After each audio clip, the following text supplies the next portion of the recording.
Today's video was recorded on August 9th, 2022, and this is the fourth in our series on the Transfiguration. In today's lesson, we're going to look at the Transfiguration through the lens of Mystical Judaism and a concept that's known within Mystical Judaism as the Adam Kadmon, or the original man. Now, this concept was known by different phrases in the first century, and the phrase that Paul uses in his letter to the Corinthians is heavenly man. So there's a heavenly man whom humanity is made in the image of, who pre-existed creation, and through whom all creation came into being. And of course, Paul is referring to Jesus. So this is going to be our main topic, and you'll see, God willing, how these things are connected. Now, just a couple items before we start. Don't forget to get the class notes. There's a link below in the description section. Those class notes will help you follow along and keep your thoughts organized. The second thing is, we always appreciate it if you hit that thumbs up button if you're watching on YouTube, or if you're listening to the podcast version, that you give us a 5-star rating. This is one way you can support the ministry by helping those algorithms notice our videos and then promote them to a broader audience, and we thank you for that. Now, finally, you can also support our ministry through smile.amazon.com, and that is part of the Amazon Foundation. So the Amazon Foundation will donate on your behalf each quarter to Fig Tree Ministries when you shop using smile.amazon.com.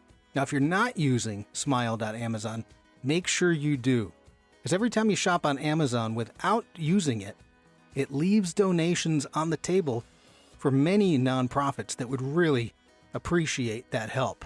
So make sure you always shop with smile.amazon.com, select Fig Tree Ministries as your donation partner, and we've included a direct link that will attach Fig Tree Ministries to smile.amazon, and that'll make it a little bit easier for you. You can find that in the description section below.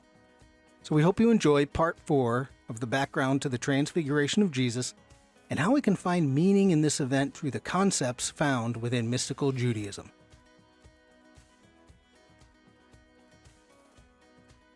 All right, folks, let's get started tonight.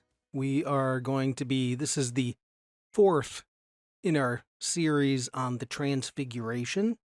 The title of this one is The Heavenly Man, and God willing, by the time we complete this journey tonight, you'll understand a little bit more about that phrase that Paul is going to use in his letter to the Corinthians. So our background photo, we've seen this before if you've been going through the series. This mountain is in the northern part of Israel, right on the border of Lebanon and Syria. And the mountain is called Mount Hermon. And Mount Hermon is the mountain that scholars believe today to be the mountain that the Transfiguration took place on. Church tradition has placed it at Mount Tabor, a little bit to the south, but scholars today point to Mount Hermon for various reasons. One of them, as we'll see in a couple weeks, in Psalm 42, Psalm 43, they talk about Mount Hermon and Caesarea Philippi. The story that immediately precedes the Transfiguration is at the base of Mount Hermon. So that'll be our background for tonight. We'll start off this lesson tonight with a brief review of what we've done over the past couple weeks to help bring that to the forefront of your mind.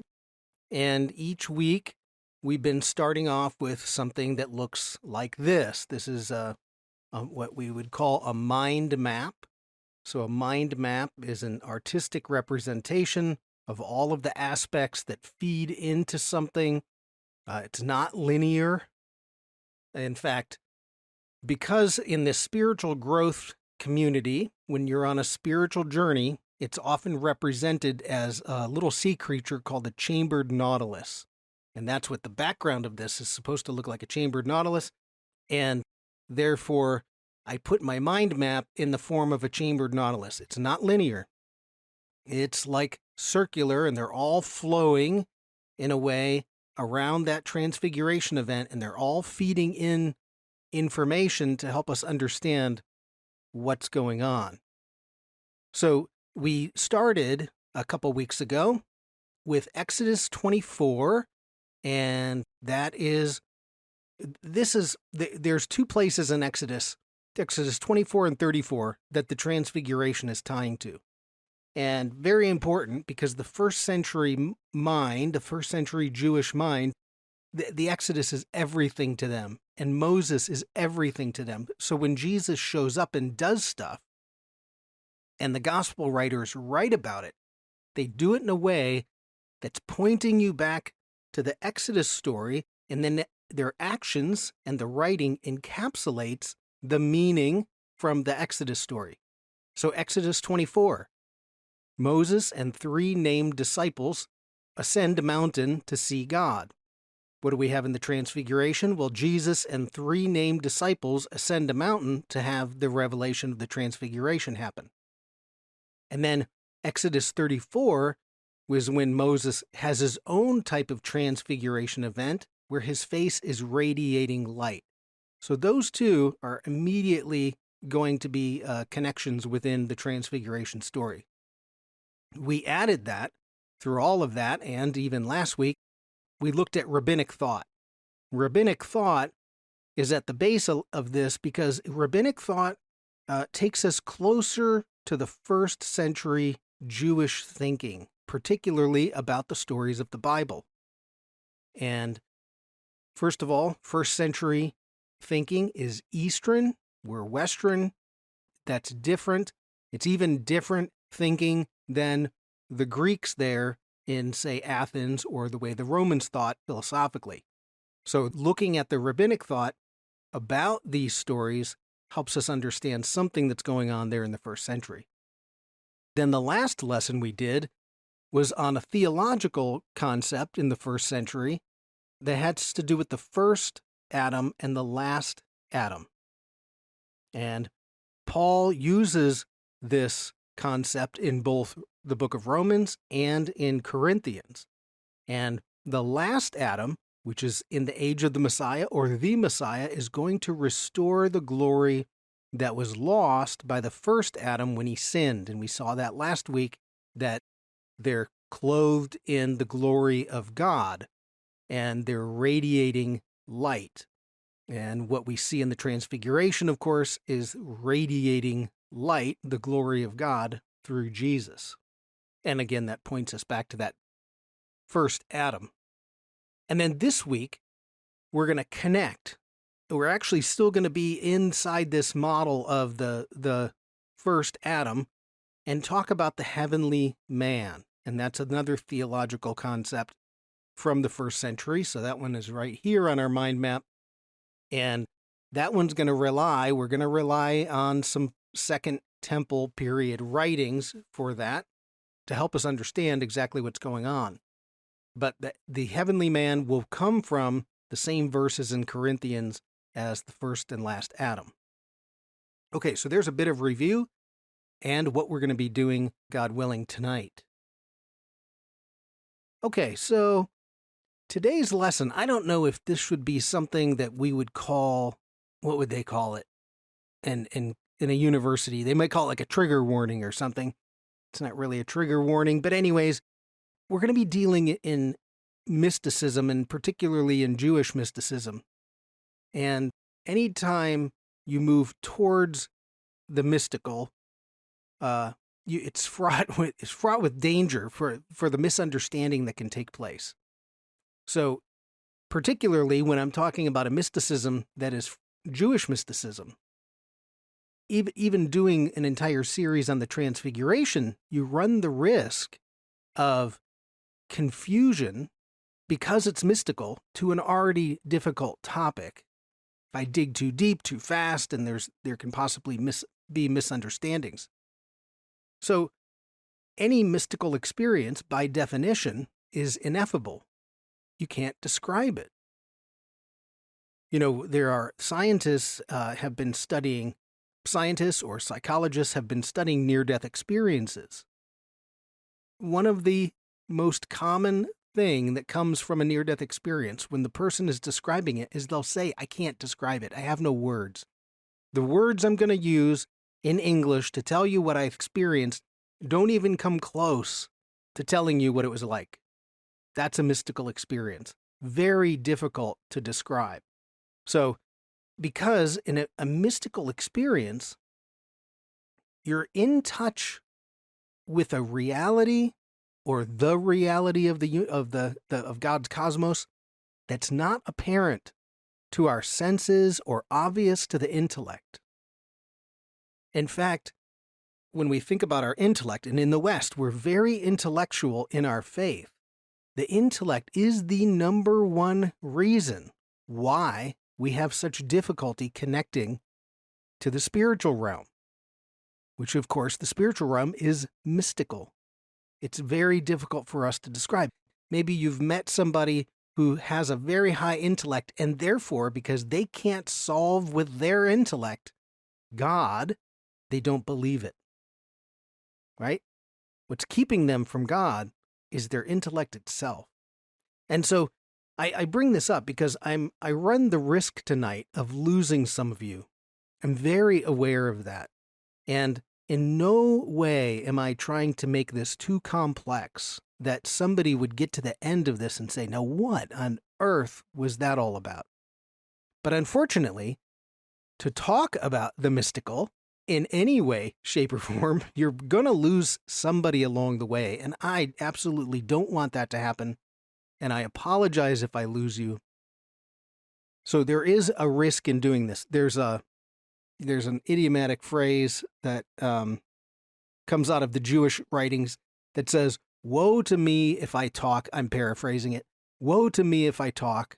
Woe to me if I don't talk. So that's kind of how I feel like this. Woe to me if I talk, because I can present something to you and inadvertently create confusion. But woe to me if I don't talk, because then I'm not sharing an aspect to the Transfiguration that you may be able to look at. And so that's what we're dealing with. Now, if I had any goal for tonight, my goal really tonight is to show you that there is a window that exists through which you can look at the Transfiguration and understand something about it, about the nature of God's cosmos, of the nature of who Jesus is, at least from the perspective, it's going to be through Jewish mysticism, but from the perspective of some in the first century. That's it. I want you to know that there's a window there. So if you walk away from this lesson tonight with nothing more than, I know there's a window that I could go look through, then good. Because at some point, you can go back, you can do some reading about it, you can end up coming back to the window and looking through it, and I can assure you, because this is what happens, the experience of people, is that over time, God gives you insights, right? So the first time you hear it, not really sure what that was. Second time, I think I got a little bit more. Now I do some reading over here. I hear something else about it. And God eventually gives you the insight. So if anything, I just want to open up that window. And again, I apologize to anybody if I lost you along the way. That's obviously not my intention. So, okay, let's keep going then. This is going to be our main topic, is this concept, a theological concept of the heavenly man.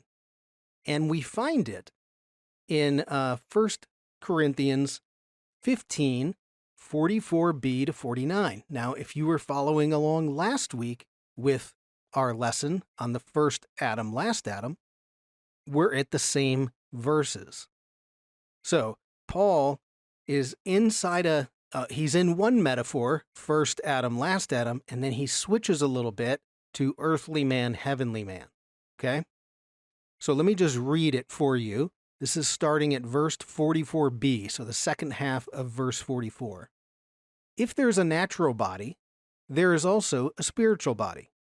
So it is written, the first man, Adam, became a living being, the last Adam, a life-giving spirit. So there you have first man, Adam, and the last Adam. That's what we did in the last lesson. The spiritual did not come first, but the natural, and after that, the spiritual. Okay?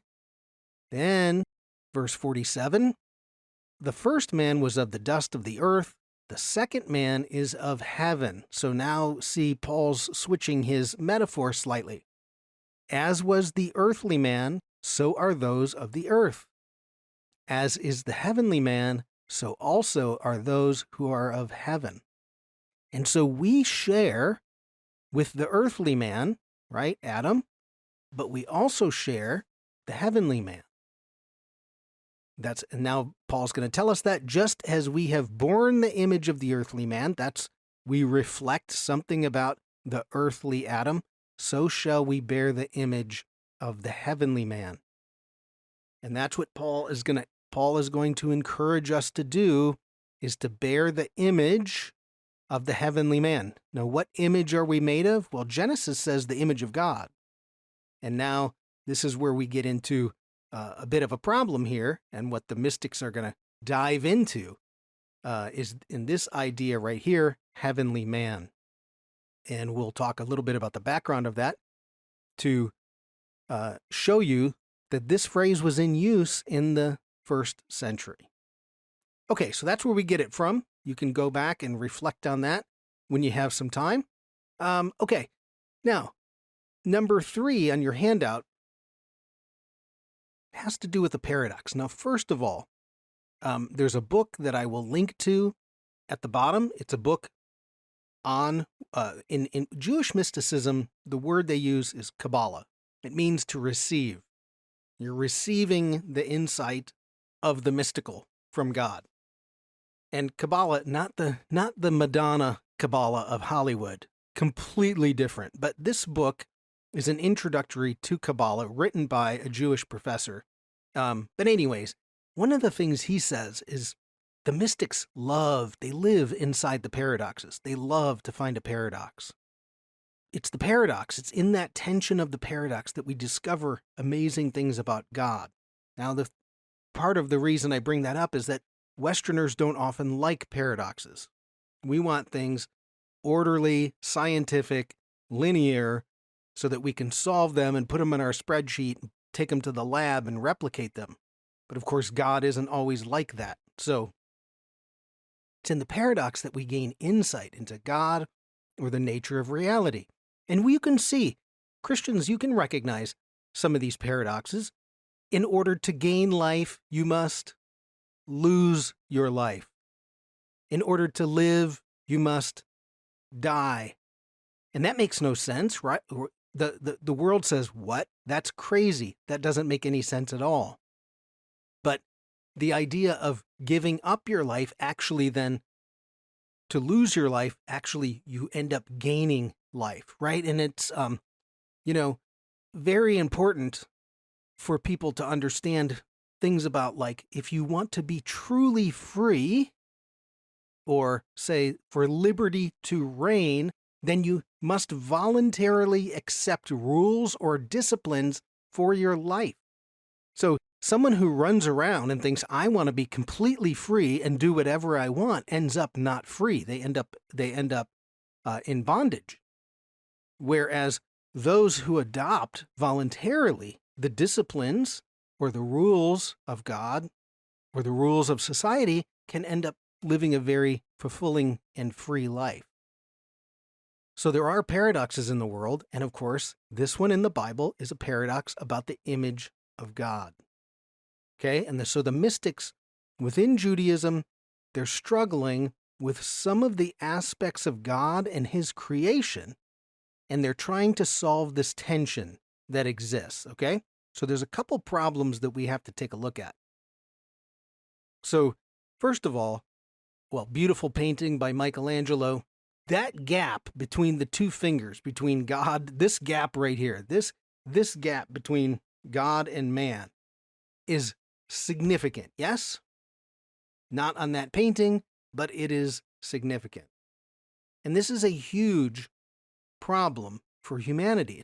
It's a gigantic divide. And what's interesting is once you become aware of this divide and the problems it creates for humanity, you'll see it everywhere. So here it is. So we are finite, yes? But we exist within the reality of an infinite God. And we can't, as a finite being, we cannot fully understand an infinite God. This does not mean you can't sufficiently know God. You can have sufficient knowledge of God. Say you can have sufficient saving knowledge of God, but you can't have total knowledge of God because we're finite and he's infinite. And so we call this, people try to put God in a box, right? And then God constantly breaks that box open because you can't create a box that God will fit in. There's always going to be a mystery. One of the verses, and I put this on your sheet, is Isaiah 55, verses 8 and 9. And many of you already know this one. It's, my thoughts are not your thoughts. My ways are not your ways, says the Lord. It's like, okay, I don't know. We don't always take that seriously enough to remember that we can't fully understand the totality of who God is. You can see this in the argument not the argument, but the dialogue that's going on between God and Job. God eventually has to say to Job, were you there when I stretched out the heavens? And of course, the answer is, no, you weren't. So you can't fully understand everything that I've done. And one of the things that happens is that people, if we don't keep aware of this, we will falsely believe that we have all the information. We have the total package. And when you believe that you have all the information needed, you can very easily become totalitarian. And over the course of church history, the church has at times become quite totalitarian because anything new that's introduced gets immediately rejected, often in the form of persecution. So this is a big problem. We have finite human beings up against an infinite God. Okay, second, God, by his very nature, is unlimited, and we are beset with limitations. So there's an old, it's like it's a mystical question. What does God lack? And what he lacks is any limitations. But we have all kinds of limitations. So we can't tell the future. That's one that just drives people nuts, right? That's why people from the beginning of time have tried to figure out ways that they can clearly understand the future. Well, that's one main limitation. We don't have all the information that we need at any given moment. So we have missteps in life because we just didn't know all the information at that moment. Those are all limitations. And when you bump up against a limitation, the sensation we get is suffering.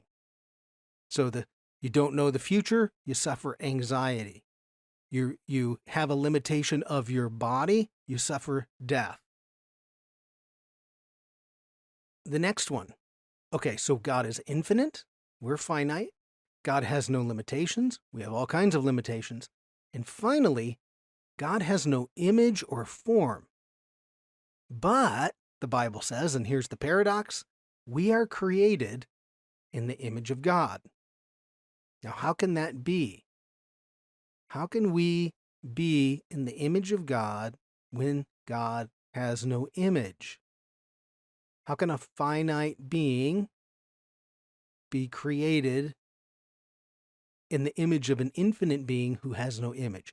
So, you can see the problem, this tension that's building. There's a paradox here. There must be something, some aspect of God that reflects a human being. Okay? Now, one thing that to point out, the Bible has all kinds of warnings about making an image of God. Yes? So there's all kinds of warnings about making that image. And one of the reasons that there are so many warnings is that the moment you create an image, you immediately place limitations on God. So it's not just, hey, I have a lifeless idol out of wood. I'm expecting this lifeless idol to be able to affect the reality around me, right? that's kind of what we think when we think do not make an image. And I agree, don't make false gods. But the image is deeper than that. When we create an image of God, you immediately place limitations. And in some strange way, we're projecting our own limitations onto God. And so we have to be very careful. And the mystics are very careful about reminding themselves all the time to not place the limitations on God. So one of the prayers that I will pray for myself is, God, help me not limit you through my own limitations. Let God be God and let me be me. And so we have to recognize our own limitations. It's very important to finding peace. And then you voluntarily accept all of those limitations. Because when you live fully within those limitations, you live a fulfilled life. Now, I'll give you an example because you can see it. It's all around us, right? So first of all, this painting of God is a limitation. We've immediately made God an old man in the sky. And so for a lot of people, that's how God exists. He's like an old man up in the attic, up in the sky. Every once in a while, he zaps somebody with a lightning bolt, but he's not interactive. Now, where do we get that from? Well, our artwork is always placing God as a bearded old man in the sky. So it's a father figure in the sky, a judgmental father figure in the sky. So that we immediately, even though those are metaphors for God, taken too far, we place limitations on God. Just by the way, just so you know, looking at this Michelangelo painting, scholars think that what's going on here, because you go, you're kind of like, what are all these angels surrounding God, and what are they sitting in? It's kind of like a conch shell or something. And what scholars think is that he was trying to replicate a brain, that God is in your brain. Now, whether that he meant that literally or metaphorically, but if you look at it, the gray matter of a brain, if you sliced it in half, would be all the angels surrounding God. Then you have like that green sash that's going down would be like the brain stem. Anyways, just a thought as you look at that artwork. But let's say I walk up and I said, okay, everybody, here's where I see God, because I'm limited and I'm going to have to draw my limitations of where I see God. And I walk up and I say, this is how I see God. And of course, my circle encompasses everything. It has all my limitations in it. And what's bound to happen when I do that? Well, the next person is going to walk up and they're going to say, no, I see this. And then the next person walks up and says, no, I see this. And sure, we have some overlap there, but you're wrong and I'm right. And this has been happening throughout all of time about when it comes to knowing God, because what we're doing is we're placing our limitations, again, onto something that's unlimited. Even the Jews of Jesus' day were divided, and they were dividing rapidly into sects of Judaism, and they would adopt one thing or another to say, this is why our belief is correct. The Pharisees believed different than the Sadducees. The Essenes separated from the temple. The Nazarenes up in Galilee. Everybody believes something a little bit different. We also see this within the church, right? The eastern half of the church versus the western half of the church. You see it in the history of Protestantism. The moment Luther protested the Catholic Church, that's how we get the word Protestant. We protested the Catholic Church. Then everybody began protesting each other. Well, I don't think child baptism, so we're going to do the Anabaptist movement. I think you can get in touch with the spiritual, so the Quakers are going to go. And if you look at the history of it, every time someone disagreed with another, usually more powerful entity, there was persecutions. I mean, just look at the whole history of, say, the state of Pennsylvania and how they were fleeing from persecution by other Christians in Europe. Anyways, the point is we have to be very careful about, one, limiting God, but also we have to figure out how are we made in the image of God, yet God has no image or form. How does this work? And this is exactly what they're wrestling with. Okay? So, this is what they came up with. Okay, I'm gonna depict this crudely, but hang with me. Just get the just the broad gist of what I'm saying here. So God has no image or form, yes? Then you have man, because Genesis 1:26 says, let us, there's an interesting one, plural, let us, plural, make man in our image. So man is an image of God. There's your paradox. All right, how do we solve this? Well, they said, look, there must be something as an intermediary in the heavens, right? In the ancient world, the belief was that everything here on earth had a counterpart in the heavens. And so the stars, when they look at the constellations, that wasn't just something out there, that was representing something here on earth as well. So there must be something in the heavens that is going to then create, or the image of God is going to reflect. Okay? And this is where you get the idea of a heavenly man. A man in the heavens that when we are made in the image of God, we reflect that. Okay? So this is the big problem. What's that intermediate step from no image to image? Okay? Now, here's what the mystics came up with. This is the Jewish mystical solution. They stepped in and they said, okay, look, we get it. We're going to be very sure to recognize that God is infinite. He's unknowable in his totality. Okay? But God is infinite. How then can he make finite creation? So he has to manifest himself in some way, shape, or form into the finite world. And what they said was, when God manifests himself into the finite world, going from infinite to finite, in that creation process, what appears first is a heavenly man. That when God goes from infinite to finite, it looks like a man or humanity. We'll talk about the names in a minute, but Adam Kadmon, that's the mystical one, the original man. That's what that means. Adam Kadmon. What's the original man? Our Bible, the heavenly man. Also, they called this, first century, the Word. We'll talk about that in a minute. Okay? So, this is where I'm bound to lose people. God is infinite. He has to come into the finite. When God enters the finite, when he manifests himself into the finite, it shows up as humanity. So that then you move along, and now you can say, aha, humanity is now made in the image of God. It's God, but it's God in the finite. Okay? That's what we're going to look at.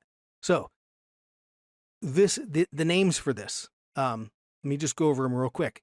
If you Google Adam Kadmon, you'll find articles about the Adam Kadmon. It's associated with mystical Judaism, and it's associated with the Middle Ages, but likely stretches much further back than that. You find the same ideas in the first century. And I think Jews were always trying to solve this problem. Paul, and also another writer in the first century, uses the phrase the heavenly man. And then we also have the Word of the Lord. And I'll show you in a minute. It is the Word of the Lord that does the creating. Right? Now, what about this verse? In the beginning was the Word, and the Word was with God, and the Word was God. That's how John starts his gospel. So, all of these names are pointing to the finite manifestation of an infinite God. Okay? So, here's their thought. This is, again, we're going back to Jewish mysticism. The infinite is moving into the finite. And what flows through the heavenly man is now everything that's going to bring creation into being. So all things were made in him and through him. Because now we're moving, again, infinite to the finite created world. And what they said was that at what comes through that is light. Let there be light. And so what you have here is God the Father, the infinite one. You have God the Son, the manifestation of the fullness of God, the firstborn of all creation, who all things were created through. And then you get something like the Holy Spirit, the outflowing that comes out of God and the Son into the world to create the world. And that's exactly what we find in John chapter 1. All things through him, all things were made. Paul writes in Colossians, for all things were created in him. So it's a very simplistic model, obviously. I'm trying to take something very complex and put it into a simplistic model. But I hope you can see at least what they're trying to do is solve a big problem with the nature of God and the nature of man and what Genesis says. Now, let me show you a book. I'm going to put up a resource here. I'll have a link below in the description section, and it's also on the handout. If you're interested in science, quantum physics, or any type of physics, really, and you're interested in mysticism, this is a great book, From Infinity to Man. Now, even just think about that title right there. You're going from the infinite to a human being made in the image of God. So this is from the Eduard Shyfrom, The Fundamental Ideas of Kabbalah Within the Framework of Information Theory and Quantum Physics. So that's one you can check out. Great resource. And you can see that's exactly what's happening, right? We start over here in the infinite, and we're moving all the way over to humanity made in the image of God. So just like the title of the book. Okay, this is the model right here. This is what we're talking about. Now, wouldn't it be great if we had some evidence of this in the first century to go along with it, to help bolster this argument? And of course, the answer is yes, we do. First century evidence. The first one, and these are all on your handout, and I've even got some quotes from Philo on your page 3 is 3 of his quotes. There's a Jewish scholar, Philo of Alexandria. I'll talk about him in a minute. Alexandria, Egypt. You have something called the Aramaic Targum. That's the Hebrew Bible translated into Aramaic, and then there's often a paraphrase that goes into that. And then, of course, our New Testament is going to be doing the same thing. So let's go in order. I'll look at first Philo of Alexandria, Egypt. He lived 25 BC to about 50 AD, so about 75 years. He is contemporary with Jesus and Paul and John, and would have been known in that Mediterranean world. And he uses the phrase, the heavenly man, to talk about God creating and whose image Adam is made in. And then he also uses the word. So both things are used by him in the first century, which means, and he's not using it as, let me explain what this is. This means that everybody around him already had the conceptual framework.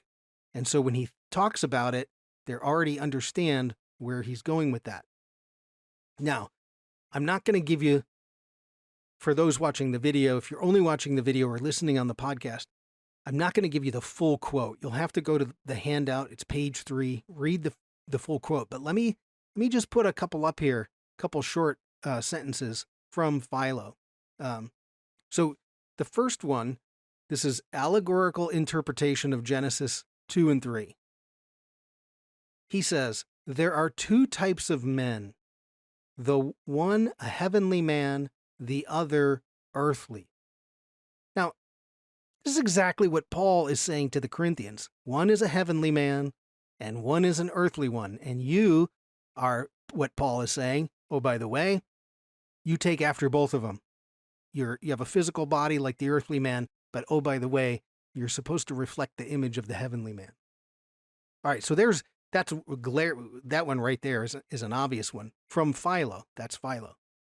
Another one from Philo is this, and he's talking about the firstborn of all creation, and look what he calls it. God's firstborn, the Word, and in Greek, the Word is logos. The Word. In the beginning was the Word, wrote John. Okay? Now he goes on to say, who holds the eldership among the angels, their ruler as it were. So we have writings from Philo from the 1st century. Yes? And there's another character in the New Testament that could link us closer to Philo, I think. And he shows up in association with Paul and the city of Corinth. And, oh, by the way, Paul's letter to the Corinthians, which we just read. And his name is Apollos. And what we find out, you'll have to go read these in the text. They're on your handout. We find out that Apollos is from Alexandria, Egypt. He's described as a learned man. He knew the scripture, the Hebrew Bible, well. And it says, he taught the way of the Lord, and he spoke accurately about Jesus, even though he only knew of John's baptism. So he gets it. And surely Apollos is familiar with Philo. Now we also find out that Philo, in Acts 19:1, he ends up living in Corinth. And eventually, because both Paul and Apollos are teaching in Corinth, there becomes a problem. And you can read this in 1 Corinthians 3.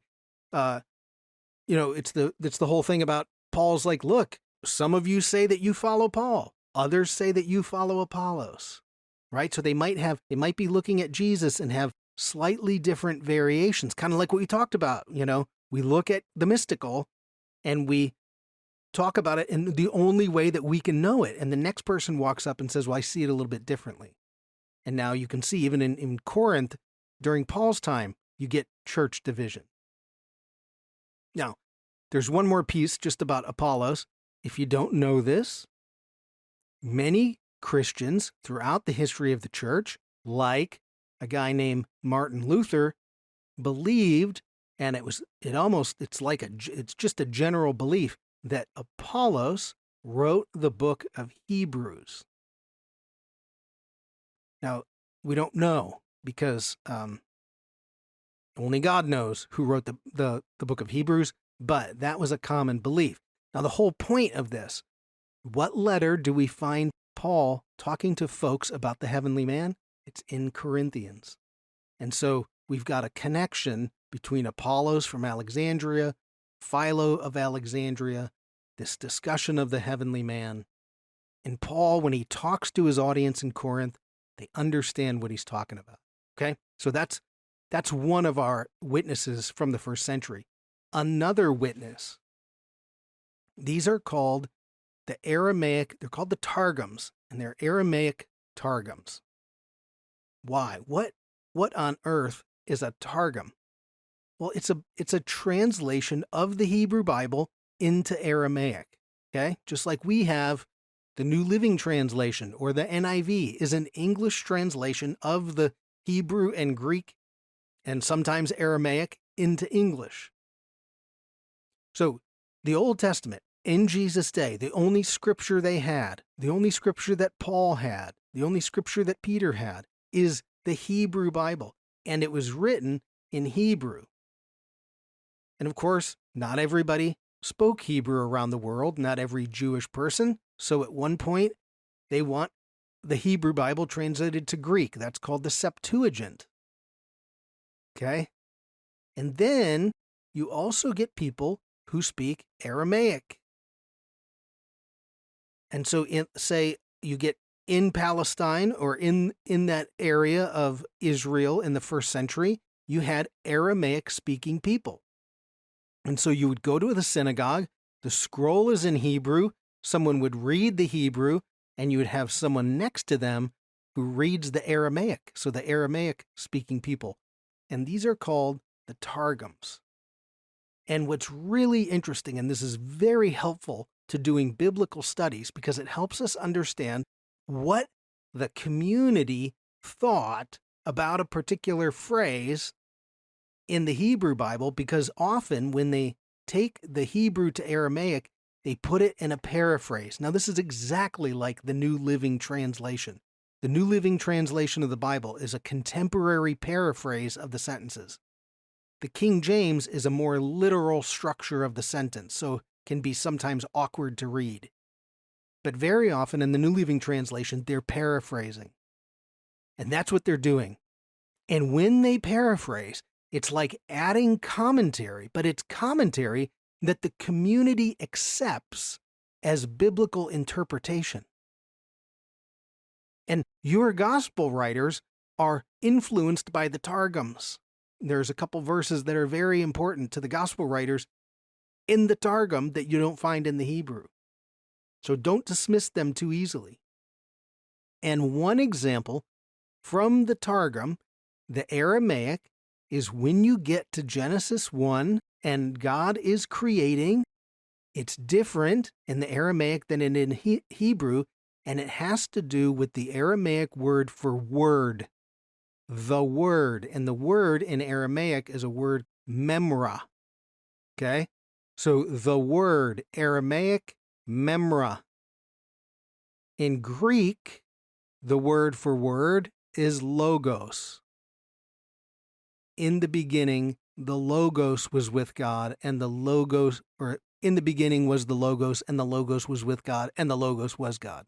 That's John writing in Greek. But in Aramaic, Memra, okay? So I put this on your sheet so that you would have it and you can read it. This is from one of the Targums, and this is Genesis 1:1. And just notice how they paraphrase from the Hebrew. It says this, in the beginning, with wisdom. Now, why add that in, with wisdom? Where are they getting, in the beginning, with wisdom? Where are they getting that from? Now, that's obviously part of the paraphrase. But with wisdom, because that's what Proverbs tells us. Wisdom was there in the beginning, when the creation was happening. There must be some other aspect of God that's in the creating business. In the beginning, with wisdom, was the word, Memra, of the Lord. And the word, Memra, of the Lord created and perfected the heavens and the earth. So you can see it's a paraphrase.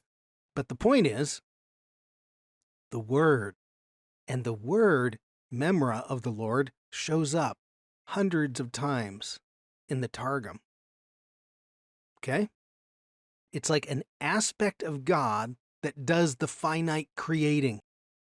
Now, this is, I'll show you a reference. Again, I'll put the links in the description section below. This is the Jewish Annotated New Testament. Great resource. Fabulous. Can't say enough about it. Resource. Really, it's only the New Testament. But there are a ton of footnotes, and they'll connect you to all of the writings that happen from not only the Old Testament, the intertestamental, the rabbinic writings. I mean, it's a treasure trove of resources. Also, you want to get the second edition, by the way. Make sure when you do this, if you go on Amazon, make sure you buy the second edition, because in the back of this Bible, the New Testament, are all kinds of essays, and the second edition has more essays. Great essays. They talk about the history, the Second Temple period, the how religion is developing over those times, the history of that part of the world. And in that Bible, in this, there is an essay by an author. He's a scholar at Berkeley, Daniel Boyarin, and it's called Logos, a Jewish Word. John's prologue as Midrash. Now, we'll deal with Midrash in a couple weeks, but he's going to write about this idea of the use of the word and how others wrote as well. So you can find a lot of what I'm telling you today in this essay. Also, by the way, I have a link on your handout to a website called Academia. You can sign up for that for free, and this is available because scholars will put their essays or research papers that are normally inside of maybe a certain publication, and they'll release them to Academia so people can read them. There's also a second article, bottom of your page, by Daniel Boyarin, and that one is available straight through the internet, and that's about Logos theology, okay? So you have those links. These are great if you have a chance to read them. But what's the point? What are they getting at? Well, they're getting at this idea of a heavenly man, something up in the heavens that is an aspect of God, divine, and yet is in the finite.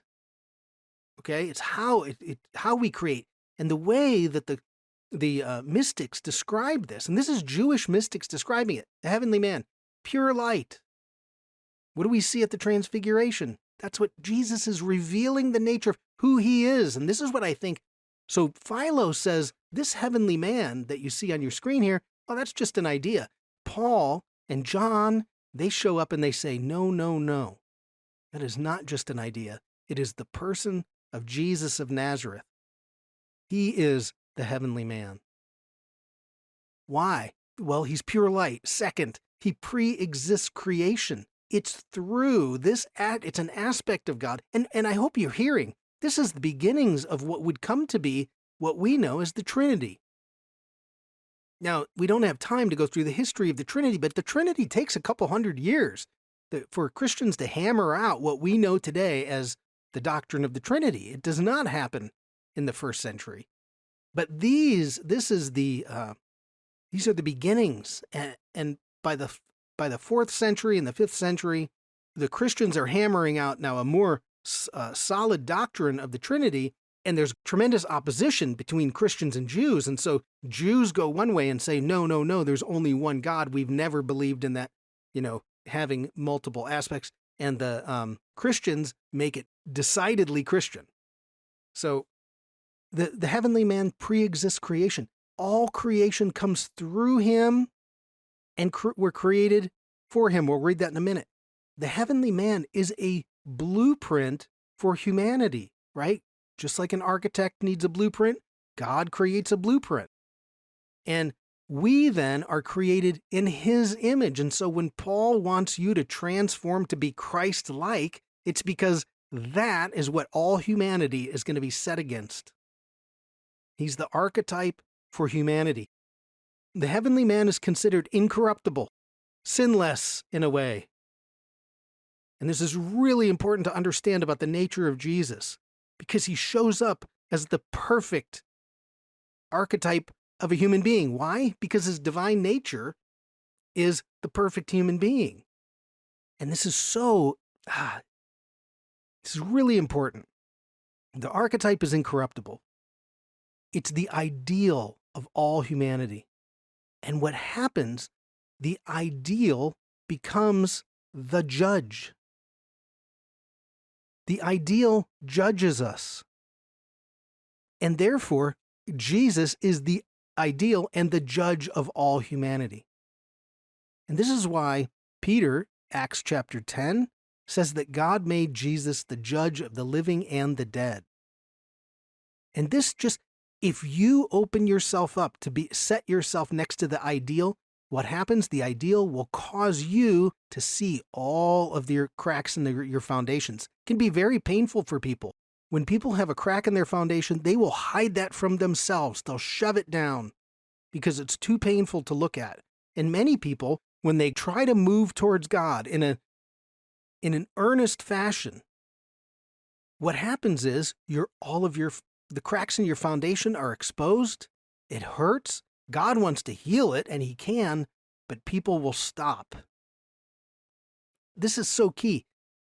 The ideal is the judge. And what's worse, it's the story of the Bible.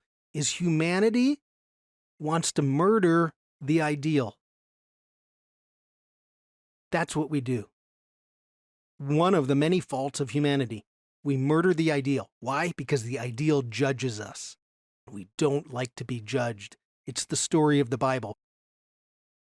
The first human beings, Cain and Abel, what happens? Abel is righteous. He's the ideal, and his brother hates him and murders him because he's judged by the ideal. You look at the story of Joseph at the end of Genesis.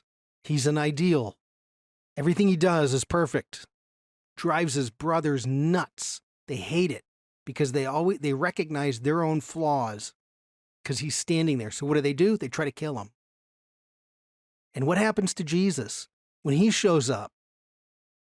They try to kill him because it's exposing all the things that are wrong with yourself, and you get angry at the person who's appearing to be the judge, so you hang him on a cross. This is what humanity does to the ideal. And anybody who's been successful can know what can happen when people come at you with daggers out. Because you're exposing in them. You're not doing anything, but it exposes in them all of their fault lines. They hate it. Shame, too much shame, you get angry. Too much guilt, you get angry. Too much judging, you get angry, and you'll lash out.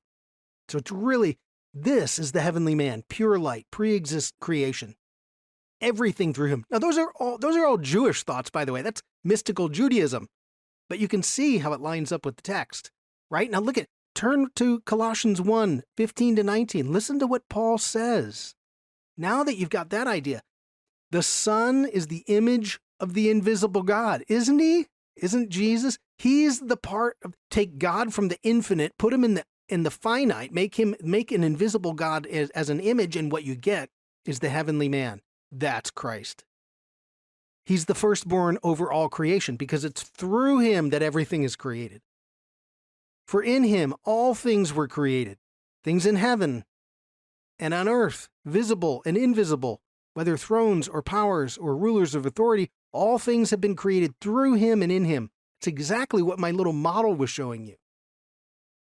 And then if you go down to verse 19, for God was pleased to have all of his fullness from the infinite dwell in him in the finite. So God's fullness dwells in that heavenly man. This is amazing. And what's happening here, Jesus, this is what the gospel writers, Paul is telling us, especially John. John does it in very creative ways. They're telling us, they're presenting us that heavenly man is right here.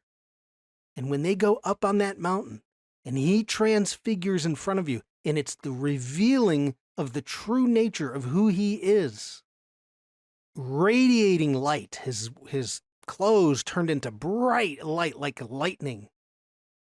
That's that heavenly man. Okay.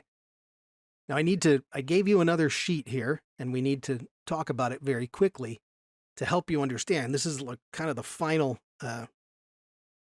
nail in the coffin, or whatever we would say.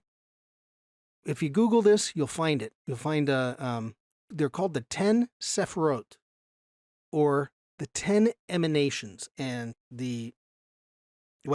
it's too difficult to try to describe. Look it up, 10 Sephirot, or the 10 emanations. So if you do an artistic representation of the Sephirot, what you get is something like that. They will always draw it as a king with a crown, or a man with a crown, right? So on your handout, you have something that looks like this. And that's going to overlay, and it's very insightful about humanity, as the image of humanity. But I want you to notice, this is to talk about it with Jesus. I want you to notice the top one and then the bottom one. So at the top is a crown. And that actual Sephirot is not really technically part of the heavenly man, but it tells you who he is. The Christ, or the Messiah is a title. It tells you who he is. He's a king.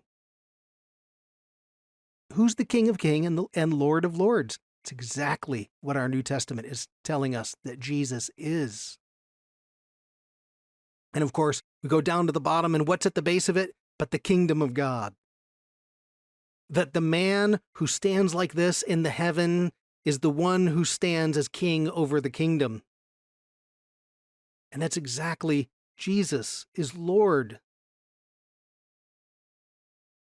Now, the more you can learn about even these 10 Sephirot, the more you can see how it starts to come out about what they're, when you look at these different aspects. And if you want to be created in the image of that, then these are helpful for you to understand about yourself as well.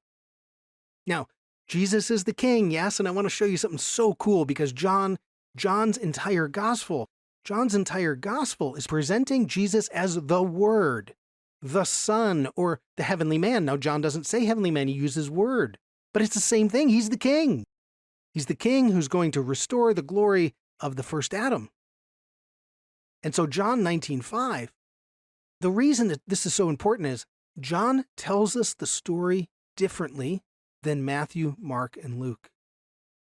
In Matthew, Mark, and Luke, the soldiers, after Jesus is with Pilate, the soldiers take him, they place the crown and the purple robe, they bow down and hail him, and then they take it off and they lead him out for crucifixion.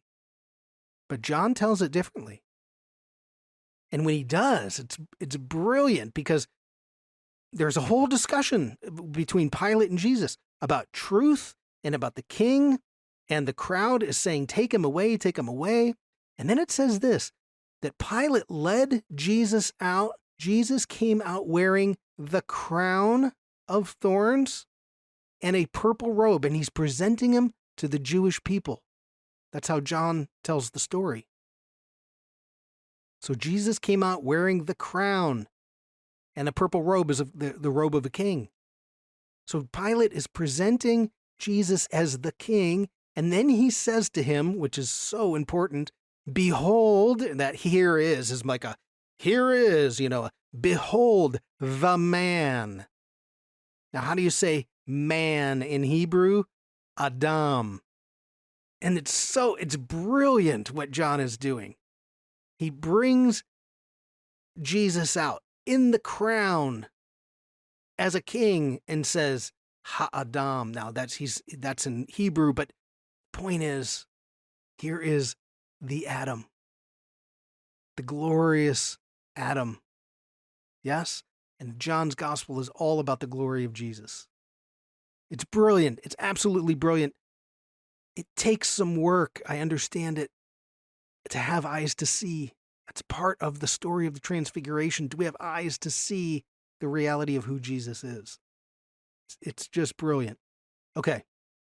Oh, by the way, John, right? He's telling you about Jesus as the ideal one, the heavenly man. He's the ideal, and he, by his very nature, is going to judge everybody in that audience, and they hate it. And so what do? They kill him. And that's the story of humanity. Okay, quick review. Heavenly man. First of all, we start with a paradox, right? We're starting with a problem. We're trying to, the mystics are attempting to solve a problem. God has no image, yet humanity is made in the image of God. And so now, how do we solve that? How do we solve an infinite God coming into a finite world? Well, they solved it with this intermediary heavenly man. And I'm not saying intermediary like it's not, it's part of God. It's like just like that it's so hard to understand what the Trinity is. Father, Son, Holy Spirit, they're all of the same substance. But it's like he's part of God, but it's the God, infinite God moving into finite. So it's the heavenly man, the Word. It's this right here, right? The no image. We have image of God, and you have this giant space in between. And what shows up there? Well, to the mystics, it's right here, the heavenly man. And the heavenly man now becomes how you get image of God for a human being. Then we looked at, and so this is where you want to confirm, would this be something that would have been thought in the first century? Yes. Philo of Alexandria. That's one place we can go. You can go to the Aramaic Targums as long as we understand what's going on with those Targums. And then you get to New Testament and John and Paul, and they're all confirming this to say, oh, well, or even maybe correcting Philo. It's not just an idea, Philo. He is, in reality, he's the light of the world. Now, light, or the light of consciousness, and I believe it's light of consciousness. It's not just, because we can't see Jesus, but using our spirit and conscience, having the light of consciousness, we understand that he's there. He's the light of the world. Okay, so that is the Heavenly Man, Transfiguration, Part 4. Look, here's the deal, folks. If you made it this far, learning takes repetition, right? Repetition is the mother of all teaching. And just like if you've watched a movie the second or third time, you see things or hear things that you didn't see the first time around, please take the time. It will be worth it to go over this lesson again. Take a look at the articles that I put up. Maybe purchase one of the books that I have down in the recommended books. Truly will help you in the long run. And I guarantee you that God will honor your efforts and help you have understand a different aspect of Jesus through this transfiguration.